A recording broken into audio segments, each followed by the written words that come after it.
we get lots and lots of such things. It's very, very heartening, the number of people who come up when I'm signing books, for example. Time after time after time, they say they've changed their minds. It's very, very encouraging.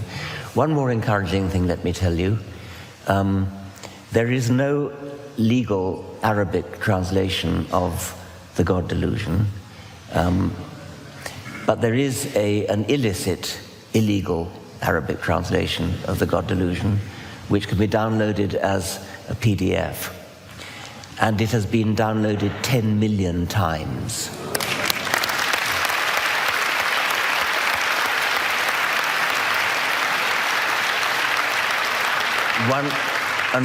One third of that, 3 million or so, has been downloaded in Saudi Arabia.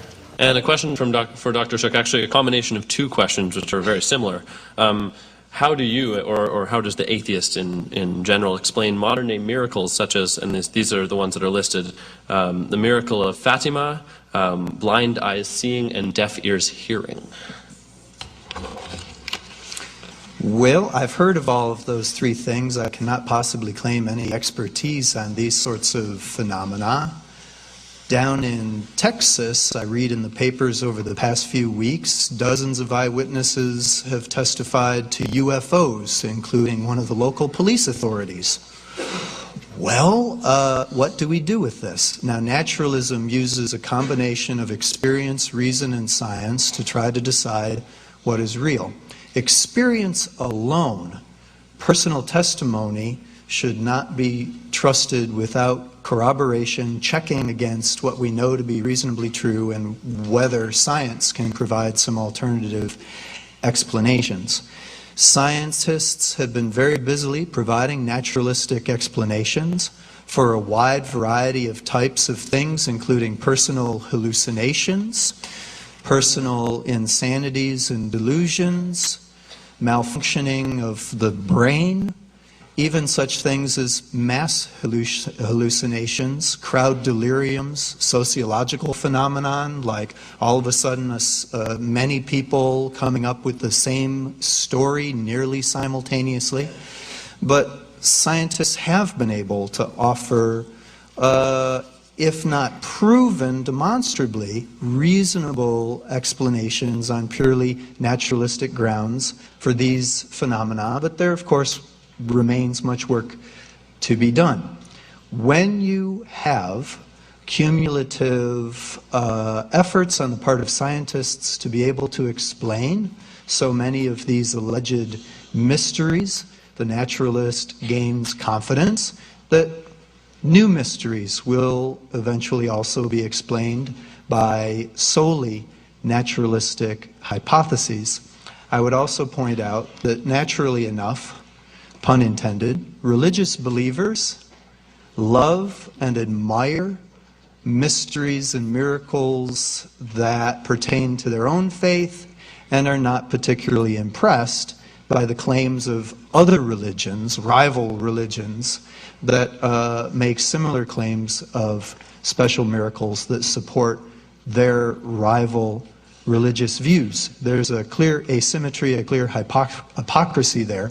The naturalist stands alone in having the simplest, straightforward, and even-handed explanation of all of these alleged events. You don't need supernaturalism. Thank you. Another question for Dr. Shook about the burden of proof. Much of your argument seems to, in your opening statement, seems to rest on the notion that naturalism, in the sense that the physical world is all there is a default position. You also stated that we should stick with what we know. The many worlds hypothesis is far from grounded in natural experience. Obviously, we do not experience other universes, or reason. It is not necessary to believe in the existence of other universes, or science, because science is currently controversial at best. So if we stick with what we know, which is that our universe exists, how can naturalism be justified as a default position? You've mistaken my argument and misstated it crucially. My initial premise is not nature is all that exists. My first premise is that nature exists. And if you doubt that, check your sanity. The conclusion is that nature is the only thing that can be reasonably believed in. So you need a second premise in there, and I've supplied it. Namely, all the arguments given by supernaturalists about her existence. Thank you very much, wherever you were. She thanks you as well. All of these bridges to some unknowable darkness out there fail. So you have two premises and a conclusion. It is of the deductive form. We're clarifying forms now. The second point that you wanted to make was this business. If you could repeat it again so I get it accurately, you mentioned fine-tuning, and you wanted... Well, if we stick with what we know and that our universe exists, how can naturalism be justified as a default position? Naturalism, well, I think I've managed to answer it. Naturalism stands as not a default position, but as I tried to mention earlier, the conservative position. If you follow the argument out to its conclusion, reasoning should be conservative, believe only those things for which you have adequate evidence and argument for, because the supernaturalist arguments, as I've argued, don't carry the weight. Then the conclusion is, the default position is believe what you've already started out believing in, namely natural existence. Did I answer your question? Yeah, I don't disagree, obviously, that nature is all that exists. I mean, nature exists, but then nature exists is different from nature is all that exists. Oh, I quite agree. One is the premise, the other is the conclusion, and I think we've discriminated them. Richard Dawkins, you've talked a lot in terms of religion being a pernicious virus. When you talk in those sorts of emotional, quite visceral terms, are you doing that to sort of raise hackles and therefore heighten the debate, do you think? I don't think I've talked a lot about it being pernicious. I'm not even sure I ever used the word pernicious. But virus is a word you've certainly definitely virus. And the point there is really not the pernicious aspect, although I actually think it is pernicious. The point there is that it's infectious.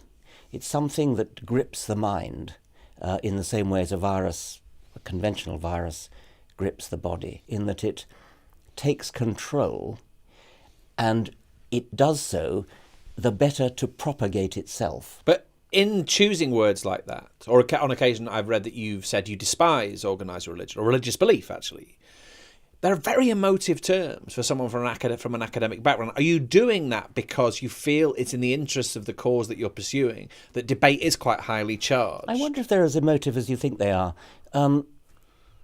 I suspect that because we've all been brought up with this sort of culture of respecting religion, that anything comparatively mild sounds more outspoken than it really is. I mean, do you really despise religious belief? I despise people who believe something without evidence and then go out and take action which damages other people. Yes. So I despise people whose belief in religion is so firm and so unshakable that they actually think it justifies killing people. And there are, of course, many people like that. But your average devout worshipper who's sitting in a pew of a Sunday morning, you don't despise them. No, of course I don't, no. What are your feelings towards them? Well, I mean, they're harmless, especially Church of England. I mean, they're harmless. I don't have strong feelings one way or the other. No, of course I don't despise them. Here's the thing. I am an agnostic. I have thought about the tenets, certainly, of Christian belief. And as far as believing in God is concerned, sort of found them wanting, or myself unable to be convinced.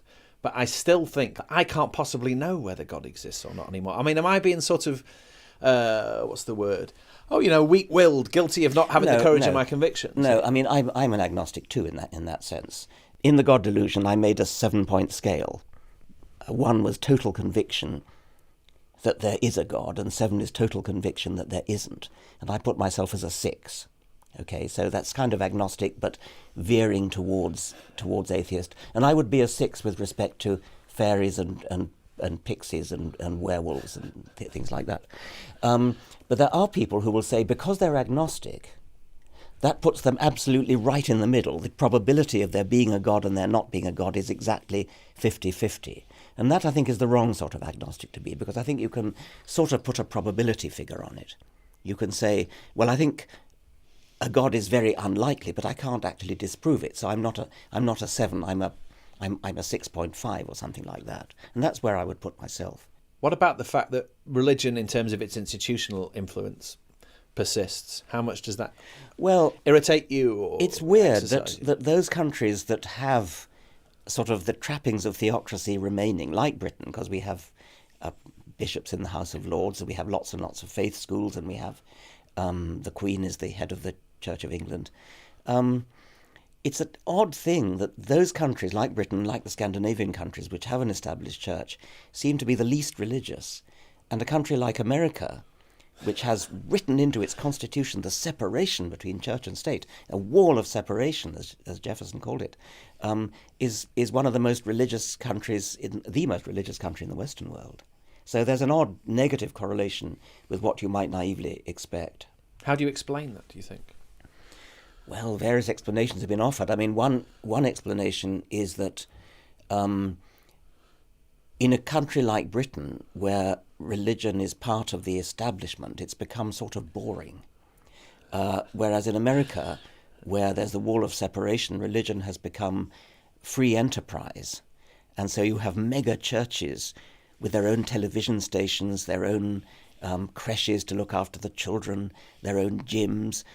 They've become huge commercial enterprises, tax-free, by the way, which helps, with the televangelists having private Lear jets to jet around in and fleets of posh cars and things. It's not tea and biscuits. It's a very, very big business, religion in America, whereas in Britain it's become sort of boring and people don't really take it very seriously one way or the other. Politics is very reluctant to go anywhere near this. I mean, in terms of the solutions to some of what you're talking about, the only place we can look is to politics. The state has to act. Perhaps things have to be legislated for. And yet, I mean, there was a hell of a fuss when Ed Miliband recently said he was an atheist. There's a sort of, it goes back to what you said before, I think, about not offending religious sensibilities. Yes. There's a sort of twitchiness about religion I think that's still. true. Yeah, I think that is And then true. I suppose my question, given the amount of energy you expend on this issue, how are you aim to get over that? Because it does stand in the way Yes. of society achieving the sort of shape that someone like you would like it to achieve. Yes, and my colleague Dan Dennett coined the phrase belief in belief. Lots and lots of people are not religious themselves, but they've got a vague idea it's a good thing that other people are. It's very patronising and condescending, by the way. It's sort of the attitude, well, you and I, of course, are too intelligent to be religious, but the common people need it. And there are a lot of people who actually think that. A lot of people think that we need religion in order to be moral. There are a lot of people who think that if you took religion away, people would start, rushing around, smashing shop windows and robbing and raping and things like that. No evidence for that whatever. I mean, absolutely none. So I think one important thing we've got to do is to prize apart religion from morality. It's absolute nonsense to say that you need religion in order to be moral. And so I think that would be one major step we could take. You don't need to send your child to a faith school in order to instill in that child a sense of morality, a sense of good citizenship. Well, now we've done it. We dragged in Muhammad and Santa Claus. Look, about the Santa Claus, I don't believe in Santa Claus. What I said was any sufficiently sophisticated, imaginative Santa Claus theologian could hypothesize some super-duper Santa Claus that would be completely evidence-proof, all right? Now, if that's the case, if we're dealing with such a committed believer in this super-duper Santa Claus who cannot be proven to not exist, what are we to do with a fanatic? Stop listening. Sorry. Now, this business of a special universe, let me work this with an analogy. It wasn't so long ago, when we were pretty much the only planet we knew about. The other things called planets were just points of light named after gods. And then with scientific advances, we discovered that there were other planets. Now, ours was still special. Nowadays, planets have been discovered orbiting around other suns, hundreds of planets. We've discovered the immense variety of planets. Some of these planets may prove to be similar to Earth as the galaxy is explored, right? We have a plethora, a vast diversity of Earths. Of planets, only one of which is our special little Earth, many of others which may be similar enough but still quite different. In the old days, a theologian could say, now look, one special Earth planet, that's all we know about. What are the odds? There must be a God. Well, no theologian argues that way anymore, starting from the premise of the existence of planets. It's kind of absurd anymore, right? What we simply need is a hypothesis that there is a very large number of widely varying types of planets out there, some of which are capable of supporting life like us. Others may be capable of supporting other forms of life based on chemistry that we don't even know about, or forms of energy we don't even know about. Gone are the days when a theologian could argue about this one special fine-tuned planet. The same thing's going to happen about the universe. We are in a special universe. It does support us, okay? We understand this. If our universe, our little visible corner of this universe is fine-tuned for us, it demands explanation.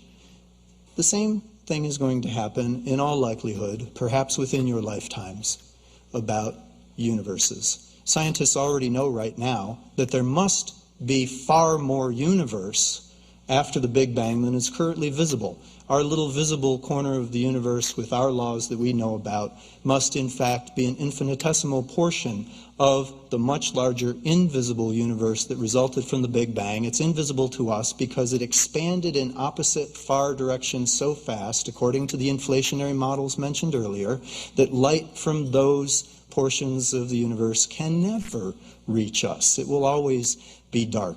So the universe is already much bigger, according to current scientific hypothesis. Do not be surprised when scientists start talking about our universe having a lifetime, other universes outside it having a lifetime. Don't bet against science. This is a message that the naturalist takes to heart. Dr. Craig calls it faith, but when you turn on the switch and the lights go on, is it faith or just good old practical reliable knowledge? I claim the latter. Now, Dr. Craig tells us you don't need God to know moral truths. Another example of theology at the edge. Most ordinary Christians, I think, would be surprised to learn of this. They proselytize and evangelize saying you need God, you need to believe in the special authority of God's message in order to know moral truths. It seems kind of weird to me, but again, that's an argument Dr. Craig's going to have with ordinary lay people, Christians. I'm not in that fight. But if Dr. Craig thinks that there is no way to have God to authorize how we can know these allegedly existing moral truths, and we've already heard Dr. Craig say there's no other way to know the objective moral truths because somehow naturalism is inadequate, we are lost indeed. What has happened to the Christian theological proud claim that Christianity was the path to knowing righteousness and morality? It's dissipated, and I'm shocked. All right. To follow up, the burden of proof is on the supernaturalists to prove these extraordinary claims. If Dr. Craig, if Christians already believe in the existence of nature and the power of science to gradually spread the light of knowledge into that nature, there's no disagreement between us. The disagreement is what to do about the darkness at the edges. If you want to live in that darkness, so be it. Just don't complain when the atheist prefers to stay in the light. Thank you very much, and good evening. In the 20th century, Adolf Hitler is the only one he mentioned more than twice. Because I can't do them all, though, believe me, I will if you press me. I'll just take the Führer. My former colleagues and ancestors at the New School produced a very comprehensive edition of Mein Kampf, a hard book to get. They wanted everyone to read it, and I have several copies of the edition they brought out in 1940. Just slightly too late, actually, in the hope of warning people. I think it's at the closing pages of chapter 2 that Adolf Hitler says that his work against the Jews is done on the direct instruction and inspiration of Almighty God. It's certainly a trope that's repeated throughout the book. And there was no reason for someone brought up in Catholic Austria, Bavaria, not to think that. Centuries of Christian instruction in the poisonous nature of the Jewish people, the verminous character of the Jewish people. An uncontroversial remark. The Vatican at that point was willing to ban books by Evelyn Waugh and Graham Greene. Say nothing, books about evolution and the Big Bang. They were invited to ban Mein Kampf. Did they? No, they didn't. Instead, the Vatican made its first ever political treaty with the Third Reich, exchanging complete control over education on their part for complete control over the rest of the state by the Nazi Party. What did it say on the belt buckle of every single member of the Nazi army? What did it say? Gott mit uns. Do you want me to translate? It says God on our side, in German.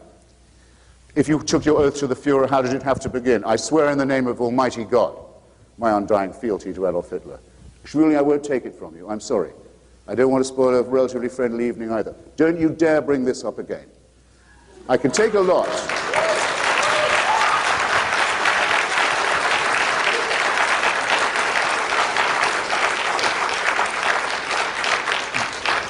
Read any history of fascism in the 20th century and take out the word fascist from any history that's remotely objective, including much written by Christian historians, and just put in, instead of the word fascist, extreme Catholic. You don't need to change another word. To say this was secular is just getting history completely wrong. To say it's atheist is a deliberate, conscious insult, and I won't have it. So, now you know how rude I can be.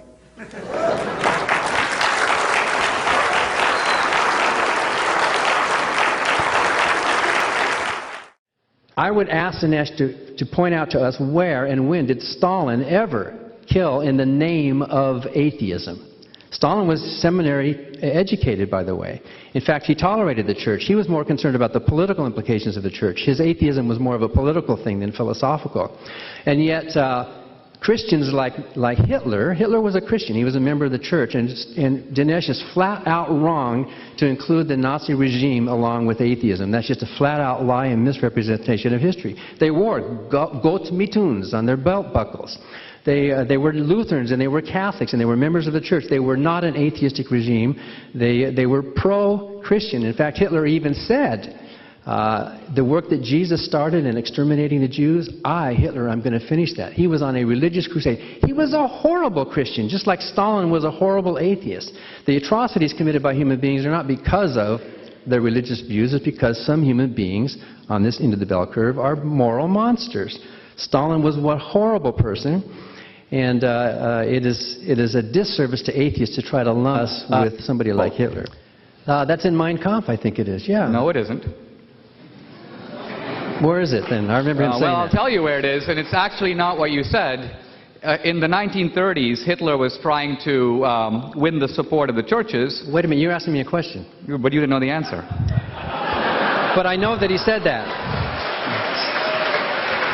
Well, the quote does not mention Jesus. The quote is, Hitler was trying to win the support of the churches by saying that, quote, he's doing the Lord's work.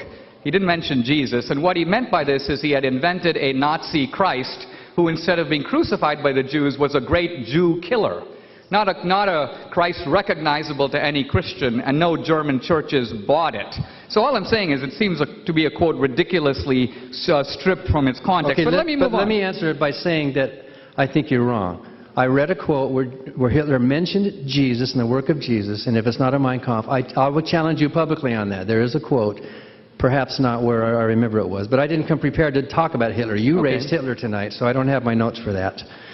But, but he did say that. Hitler did say, and I'm on record, that the work that Jesus started, Hitler will finish. Are you familiar with the work by Richard Weikart called From Darwin to Hitler? It's a study of the effect of social Darwinism and the impact of Nietzsche. I've read about that, but I haven't read that.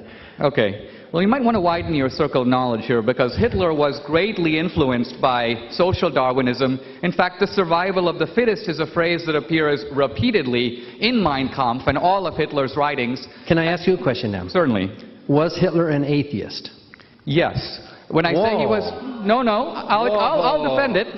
Hitler was, you could call him, a pagan. And but what was he did he believe in God? No. Hitler did not believe in God? No. Hitler revived what he called the ancient Teutonic myths. Now here's the point.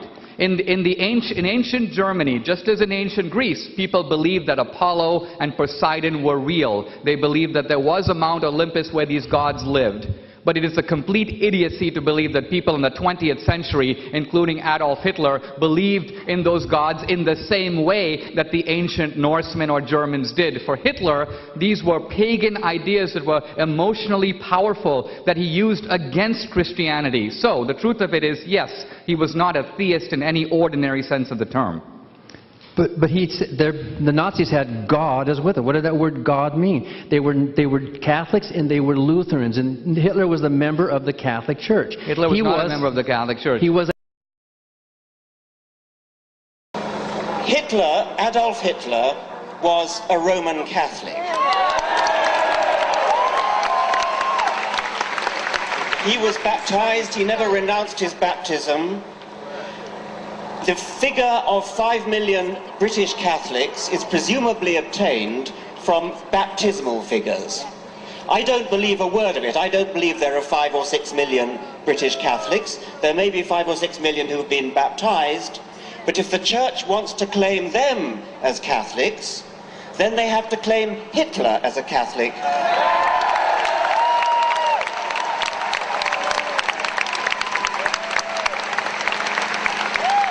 At very least, Hitler believed in a personified providence. He often spoke of it, and it was presumably the same providence that was invoked by the Cardinal Archbishop of Munich in 1939, when Hitler escaped assassination and the Cardinal ordered a special Te Deum in Munich Cathedral, quote, to thank divine providence in the name of the Archdiocese for the Führer's fortunate escape. Somebody said to me when I identified as an atheist that to even say such a thing was an aggressive act. Why is it that everything I identify as being, I am a feminist and an atheist, is automatically seen as aggressive? Feminists believe that women are as fully human as men and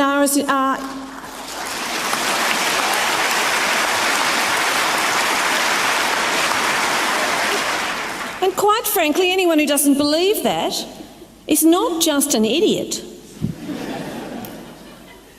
but prejudiced, bigoted, and wicked. There are very few people brave enough in the Western world to say that they don't believe it, but there are many people who act as if they don't believe it. In fact, I would say possibly the majority of people act as if they don't believe it. To say I am an atheist is merely a statement of fact. I do not believe in a supernatural God. Like Philip Adams, when I've been asked about the afterlife and am I not concerned about that, I've always said no, I have no problem with the afterlife because I assume it will be very much, what comes after will be very much the same as what became before. And after all, there were billions and billions and billions of years of before, and I don't remember suffering any pain or feeling that I missed out on anything much. I mean, I did miss out on a great deal, obviously, all of recorded history.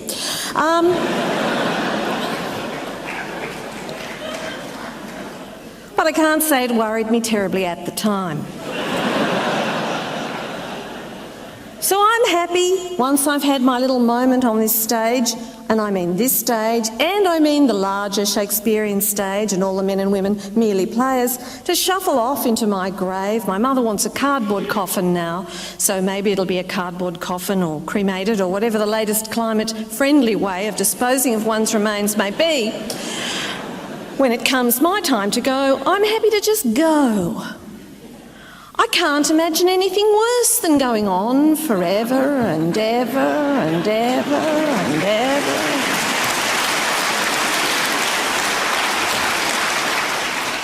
I'm a writer. I've got my first novel coming out. Did anyone tell you? Anyway, and I know that the best stories have a beginning, a middle and an end. And I'd like my story to be a good one. I mean my own life story. So I expected, well, it's had a beginning, I'm a little bit past the middle now. And I'm quite happy about the idea of an end. Like Leslie, I want to tell you a little bit about my background. I am, at the very least, a third-generation atheist. I was brought up in a family with absolutely no religious belief and no religious tradition. My father's family, sometime in the deep, dark, distant past, were probably Jewish, but there is literally no familial memory of that. My mother's family were Methodist, but my mother is so no longer a Methodist, she could be called an anti-Methodist. So as a result, I regard religions rather the way non-Americans regard gridiron football.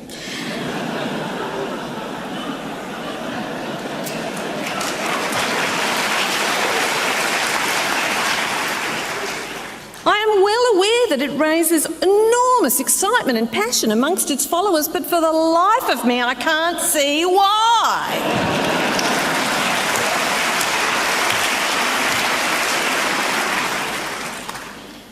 And I see the harm that it does. And being female, what I see mostly is the harm that it has done to women. I think that religion, and I think I'm going to point the responsibility directly at religion, has made women over-responsible and men under-responsible, and as a result has stopped us both from growing up. I think that religions, all of them, seem to me to be focused around the idea of controlling women and their sexuality. To me, that seems to be their fundamental purpose. They seem to make most of their rules about really idiotic things like what women should wear. Imagine a supernatural being, all-powerful, sitting up there deciding on the design of fashions for the female race down here on Earth. Why should such a being care? Well, of course, such a being doesn't exist, but even if he did, he wouldn't care, or she wouldn't care. It is men who care. And it is men who have had strong discomfort with their own sexuality and their own sexual responses to women, and so have created philosophies which have neatly projected that responsibility for their own feelings onto women. Taslima's point about the burqa being the way of protecting women, that's what they say, from male desire, is just one example of how religion makes women responsible for the way men feel about them. That's not just damaging to women, that's damaging to men. It's very damaging to men, because it means that you don't take responsibility for your own thoughts and feelings. And until a human being takes responsibility for their own thoughts and feelings, they're not quite an adult human being.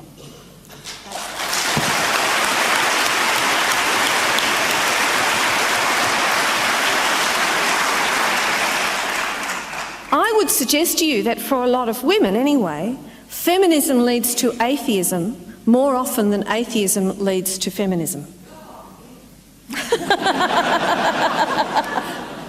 Oh well, one person agrees with me. And that is why religious leaders tend to react more furiously even to feminism than they do to atheism.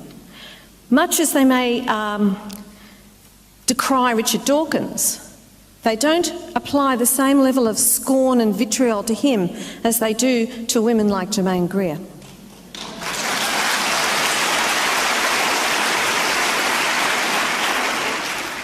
And who could be surprised? Here's just two examples of the way different religions have regarded women in the not too distant past.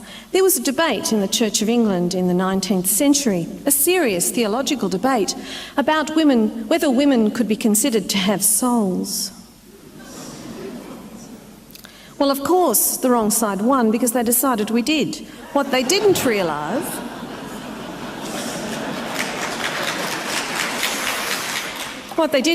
of course, is we don't have souls, and nor do they.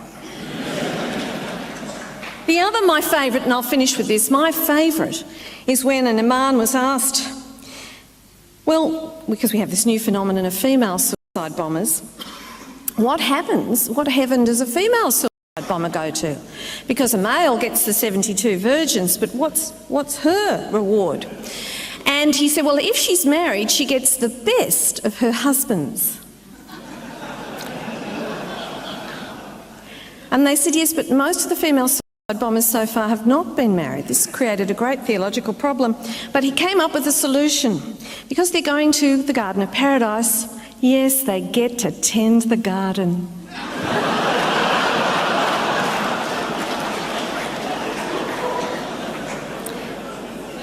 Now, ladies, that's something worth blowing yourself up for, isn't it? I promise to talk about the Bible and about Revelation. I'll fulfill that promise. One question that I would like to ask, I raised it earlier and I don't think you've taken the opportunity to reply yet. What non-Christian, non-Bible-based sources, contemporary with Jesus' life or death or soon thereafter, have any capacity to corroborate whatsoever claims made in the Bible by Christians already committed to their theological views? Can you cite anything? I can. And these are reviewed, for example, in a book like The Evidence for Jesus by Richard France, or a recent book by Paul Eddy and Greg Boyd called The Jesus Legend, where they go through the references to Jesus of Nazareth in Roman, Jewish, and extra-biblical Christian sources. But the more fundamental point here, Dr. Shook, that needs to be understood is that the presupposition that the documents that were eventually collected into the New Testament need outside corroboration in order to serve as useful historical sources is itself a prejudice against those sources.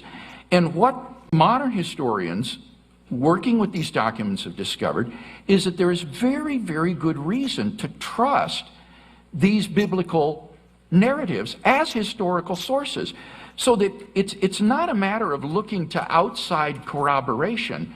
It will be using tests like multiple attestation, embarrassment, dissimilarity, and other criteria of authenticity by which scholars judge these narratives to be credibly historical or not.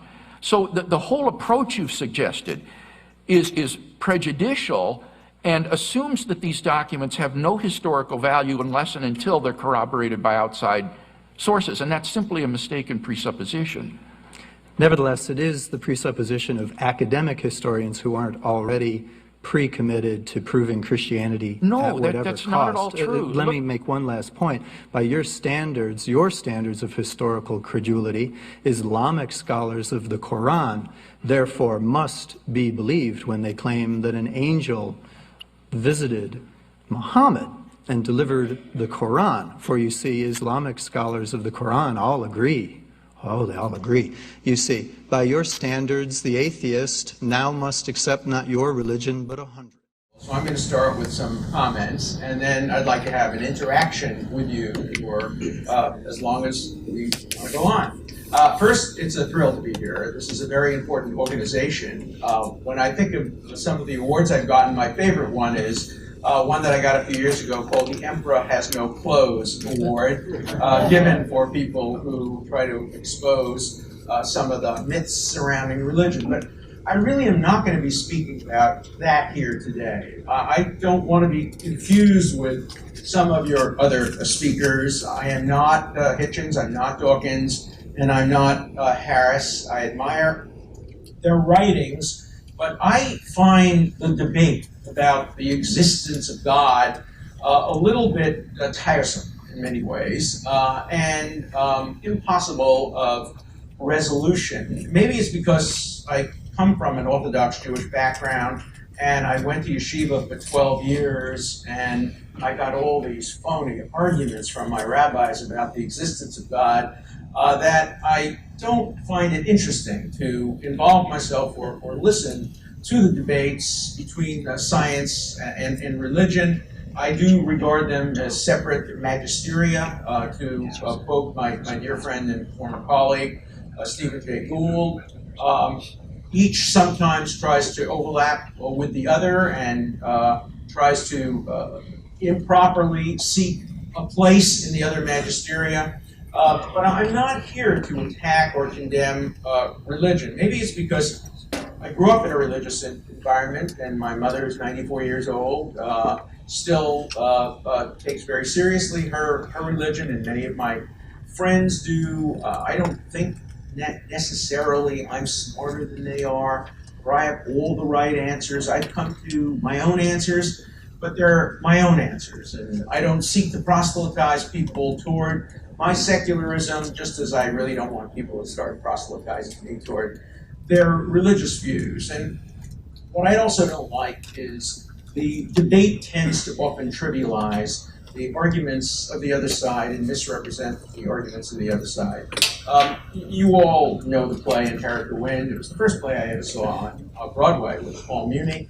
And of course, there was the great character, Clarence Darrow, the secularist, and the evil character, William Jennings Bryan, the religious fundamentalist. And I made the terrible mistake, having loved the play and enjoyed it. Probably it was the play that led me to go to law school. I made the terrible mistake of going back and reading the actual trial transcript. I have this bizarre habit of reading trial transcripts for fun. And when I read the trial transcript, I was just shocked. It wasn't at all as it was in the play. William Jennings Bryan was a great man. He was an incredible egalitarian. He was an anti-war, liberal Democrat who did believe in God, and one of his concerns about evolution was social Darwinism. He was very concerned that people were misunderstanding Darwinism and that it was being used as a way of justifying warfare and a way of justifying eugenics and many of the things that he fundamentally disagreed with. And if you go back and read the transcript, it's Darrow who comes off a little bit as the bigot, and it's William Jennings Bryan who was anything but a fundamentalist. He's asked the question, did God really create the world in 7 days? He said, well, 7 somethings, but who knows what a day was. After all, there wasn't a sun or a moon. It could have been 7 million years or 7 billion years or 7 trillion years. I leave that to the scientists. And when Darrow tried to give him a kind of gotcha, how could Joshua have stopped the sun or the moon in the sky? It's impossible to do that. Darrow's answer is, well, God wrote the Bible in the language of human beings so that it could be understood at the time, and human beings at the time believed in the geocentric, not the heliocentric. So you go on and on and on, and it goes back and forth, and the answers are you see the religious view and you see the secular view. And that's the case I kind of want to present to you today. It's the Jefferson case. And Jefferson said famously in his notes on Virginia, it doesn't pick my pocket, it doesn't break my leg, if my neighbor believes in one God, many gods, or no gods at all.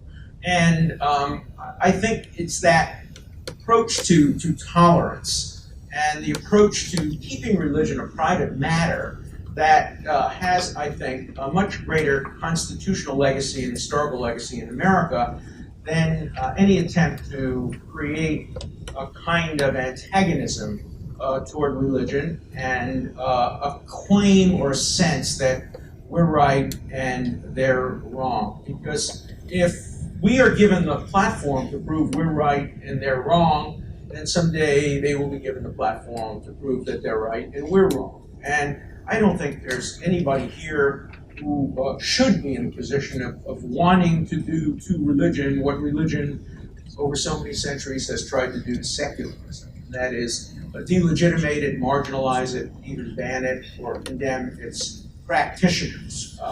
I don't want to live in a society in which religion is condemned or in which religion is made unlawful or in which the practice of religion is somehow made something to be embarrassed about or ashamed of. I want to live in a society with strict separation between the church and state. And whether you advocate separation from a religious point of view, which is what Roger Williams did, when he coined the metaphor, really, of separation, Roger Williams, who certainly a man of deep religious belief, talked about separation and the wall of separation as maintaining a very important separation between the wilderness and the garden. And he suggested the wall of separation in order to prevent the wilderness of the state from impinging on the appropriate role of the garden of religion. Some of us believe the garden is secularism and the wilderness is religion. I don't think it much matters. That should be left to personal decision making. The founding generation was very interesting, and the founding generation of Americans great misunderstandings in modern times. And that's why I wrote my book, Blasphemy, and also my second book on Jefferson, Finding Jefferson. Because I went back and I did an enormous amount of research on the theology of the founding generation. I say founding fathers, normally politically correct, you have to say founding fathers and mothers, but unfortunately, the reality was, although there were many founding mothers, Abigail Adams was a great personage, as Dolly Madison was and others were, they did not leave a historical legacy, certainly at the Constitutional Convention, of the kind that the founding men, the founding fathers did. And so those who would distort the original documents, particularly the Declaration of Independence, have to start by acknowledging that the Constitution is a godless constitution, as it was called at the time. There is no reference to God. There's no mention of God in the Constitution. The only mention of religion in the body of the Constitution itself is a -1, no religious text will ever be required. That was clearly installed by James Madison over the objection of Patrick Henry and others. Patrick Henry was a religious fundamentalist. Madison and Jefferson insisted on no religious test.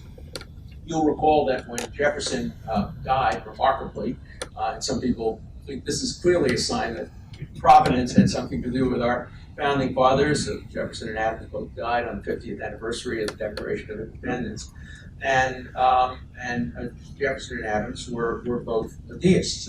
Adams said that someday all Americans will be buried as Unitarians. He was buried as a Unitarian, his wife was, and his son, the president that succeeded him years later, was. But the interesting thing, though we have a godless constitution, we do not have a godless Declaration of Independence. God is all over the Declaration of Independence, creator, providence, God.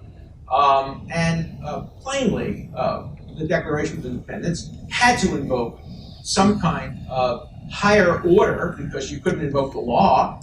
The Declaration of Independence was justifying a lawless act. You couldn't invoke British law. You couldn't invoke the British Constitution. They were all against what the Americans were doing, so they had to invoke a higher authority. Once, of course, the Constitution was enacted, the last thing you want is natural law or higher authority, because constitutions are very conservative documents. As Hannah Arendt once said, best way to turn a revolutionary into a conservative is let him win.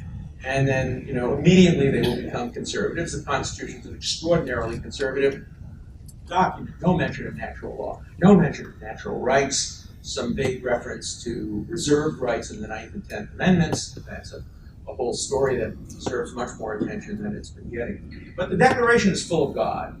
And for that reason, many of the religious fundamentalists who are trying to hijack that document to turn it into America's baptismal certificate rather than America's declaration of freedom from clerical domination point to the references to God. And then they make a very easy transition. And if you read their literature, you see the transition from God to the Bible, from God to the God of the Bible, from God to Jesus, from God to Jehovah. And that's precisely what the framers intended to avoid. The God of the Declaration of Independence is the God that got Spinoza excommunicated from Judaism in Amsterdam a century earlier. It was the God of nature. And in fact, the God of nature is explicitly referred to in the Declaration of Independence. There is no reference to the God of hosts, to the God of the Bible, to an intervening God. There is no reference whatsoever to Jesus, no reference to the Jewish tradition, to the Christian tradition, to the Judeo-Christian tradition, none at all. References to a very different type of God. Aristotle's clock-making God, the deist God, the God who had nothing to do with the Bible. Jefferson was as clear as could be. The Bible was the New Testament, he said, was written by unlettered men, and he used the word dung, which is a word you don't use in polite company, to describe the New Testament. He didn't like the Old Testament very much either. He particularly despised the Ten Commandments, and particularly the commandment that referred, people always talk about putting the Ten Commandments in school. Nobody wants the Ten Commandments in school. They want the 10 bumper stickers. Deuteronomy 21 verses 18 to 21 says, if someone has a stubborn and rebellious son who does not obey his father and mother and will not listen to them when they discipline him, his father and mother shall take hold of him and bring him to the elders at the gate of this town. They shall say to the elders, this son of ours is stubborn and rebellious. He will not obey us. He is a glutton and a drunkard. After which all men of this town are going to stone him to death. You must purge the evil from among you. All Israel will hear of it and be afraid. I've said this before and I'll repeat it as many times as it takes until the whole world hears it, man. Homelander in the TV show The Boys is a more empathetic character than the God described in the Old Testament, man. Sure, they're both tyrannical pieces of shit, man, who crave worship and will unleash terror upon humanity if their desires are not met. But at least Homelander shows some level of restraint throughout the show, man. I mean, I want you guys to think of the worst things that have ever happened in modern history. Be it everything the transatlantic slave trade entailed, what the mustache man did during the Second World War, or what the worst colonizers unleashed on the African continent throughout the 20th century. I can confidently conclude that whatever terrible atrocity popped in your mind, you can rest assured that you'll find a similar, if not a worst one, somewhere in the Bible. Like for real, man, some of the things the so-called all-loving and all-caring God was sanctioning in the Old Testament are downright diabolical, man. And I've always said if it were just the big things, like the situations where God's chosen tribes are dealing with other tribes and violence seems inevitable, even though his chosen tribes were always encroaching on other people's lands. But I digress. If God only sanctioned crazy atrocities in those huge inevitable situations, it would be understandable, man. But as we've seen in the verse above, even the cultural minutiae were mired in crazy religious dogmas, including but not limited to how women lived their lives, how children interacted with their parents, etc., man. And what was God's obsession with stoning people to death, man? The Bible at one point even claims that if a woman gets gripped within the city walls and no one hears the struggle, she should be stoned to death, man. Like, what the fuck, man? Not even the most violent cults in human history were as evil, barbaric, and just downright evil, man, like the societies described in the Old Testament. Let's take a look at another example, guys. 2 Kings 2 verses 23 and 24, here the Bible says, from there Elisha went up to Bethel. As he was walking along the road, some boys came out of the town and jeered at him. Get out of here, Baldy. They said, get out of here.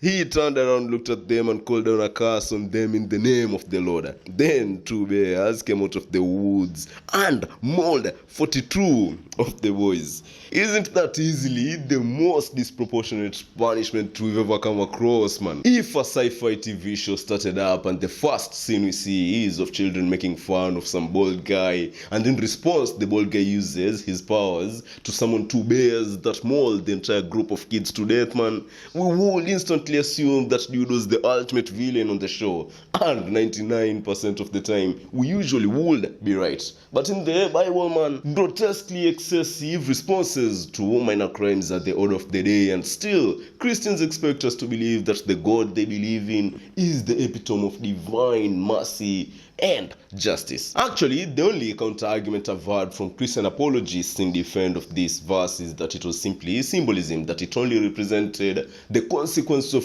rejecting divine authority rather than an actual event. Am I the only one that finds this particular defense to any troubling verse in the Bible just downright stupid, man? Like, Picalene Christians either believe all the stories dictated in the Bible to be historically accurate, or consider all of them to be metaphorical fables. Elisha, Elijah, Moses, David, and the rest either actually existed and the stories are true, or they're simply conceptions of some human's imagination 2,000 years ago, etc. This little dance you often do where you think you get to choose when the Bible is speaking historically and when it's just giving a metaphorical story is really disappointing.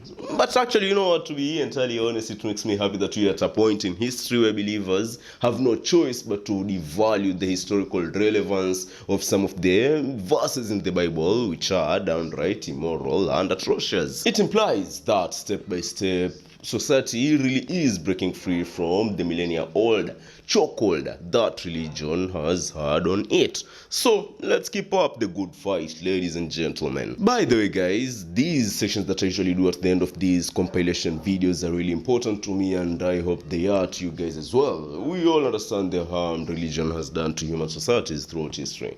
But if you're going to criticize whatever religions we choose to, it's only fair that we take an in-depth look at what they really say within their pages, man. Don't you agree?